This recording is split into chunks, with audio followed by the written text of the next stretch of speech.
ડીસામાં વાદળછાયું વાતાવરણ, ગરમીમાં ઘટાડો, માવઠાની ભીતિ। સોમવારે ડીસા અને આસપાસના વિસ્તારોમાં વાદળછાયું વાતાવરણ જોવા મળી રહ્યું છે, જેના કારણે દિવસના તાપમાનમાં નોંધપાત્ર ઘટાડો નોંધાયો છે। આ વાતાવરણને કારણે લોકોને ગરમીથી રાહત મળી છે, પરંતુ હવામાન વિભાગે આગામી દિવસોમાં માવઠું થવાની પણ આગાહી કરી છે, જેના પગલે ખેડૂતોમાં ચિંતાનું મોજું ફરી વળ્યું છે।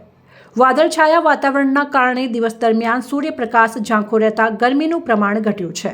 લોકોએ બપોરના સમયે પણ ઠંડકનો અનુભવ કર્યો છે। જો કે આ વાતાવરણ ભેજનું પ્રમાણ વધારી શકે છે, જેના કારણે થોડી બફારા જેવી સ્થિતિ પણ અનુભવાઈ શકે છે। હવામાન વિભાગના જણાવ્યા અનુસાર આગામી 48 કલાક દરમિયાન ડીસા અને તેની આસપાસના વિસ્તારોમાં હળવો વરસાદ અથવા માવઠું થવાની સંભાવના છે।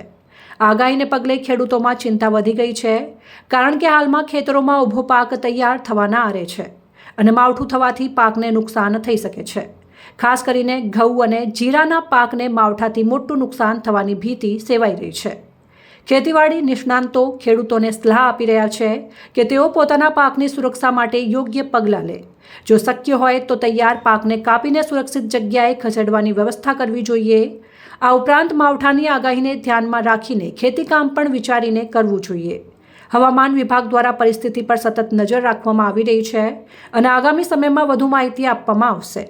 હાલમાં ડીસામાં વાદળછાયું વાતાવરણ લોકોને ગરમીથી રાહત આપી રહ્યું છે, પરંતુ માવઠાની સંભાવનાએ ખેડૂતોની ચિંતા વધારી દીધી છે।